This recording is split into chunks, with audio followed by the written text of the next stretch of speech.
ಏನ್ ಹೇಳಿ ಸರ್, ಮೈಯೆಲ್ಲ ಜುಮ್ ಅನ್ನತ್ತೆ ನೋಡ್ತಾ ಇದ್ರೆ ಫಿಲಮ್ನ.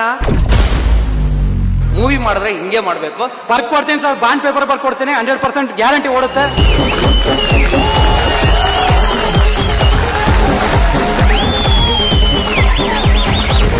ರಾಜ್ ಬಿ ಶೆಟ್ರು ಯಾವತ್ತು ಆಡಿಯನ್ಸ್ಗೆ ಮೋಸ ಮಾಡಲ್ಲ. ತುಂಬಾ ಚೆನ್ನಾಗಿ ಸಸ್ಪೆನ್ಸ್ ಬಿಲ್ಡ್ ಮಾಡಿದ್ದಾರೆ. ಸೀಟ್ ಎಡ್ಜ್ ಅಲ್ಲಿ ಕುತ್ಕೊಂಡು ನೋಡ್ತಿದೀವಿ. ಇಂಟರ್ವಲ್ ಅಲ್ಲೂ ಕುತ್ಕೊಂಡ್ಬಿಟ್ಟಿದ್ದೀನಿ, ಆಚೆ ಹೋಗಕ್ಕೂ ಮೂಡಿಲ್ಲ ನನಗೆ. ಬಾಯ್ ಬಿಟ್ಕೊಂಡು ನೋಡ್ತಾ ಇದೀನಿ ನಾನು. ಫಸ್ಟ್ ಹಾಫ್ ತುಂಬಾನೇ ಇಂಟ್ರೆಸ್ಟಿಂಗ್ ಆಗಿತ್ತು, ಬಟ್ ಸೆಕೆಂಡ್ ಹಾಫ್ ವಾವ್, ತುಂಬಾ ದಿವಸ ಅಂತ ಈ ಬ್ರೇನಿಗೆ ಕೆಲಸ ಕೊಡ್ತು. Twist May twist. ನಾವ್ ಇವ್ರು ಅವರು ಅಂದ್ಕೊಂಡ್ರೆ ಅವ್ರಾಗಿರಲ್ಲ, ಇನ್ಯಾರೋ ಆಗಿರ್ತಾರೆ. ಸಸ್ಪೆನ್ಸ್ ಅಂತೂ ನಿಜ.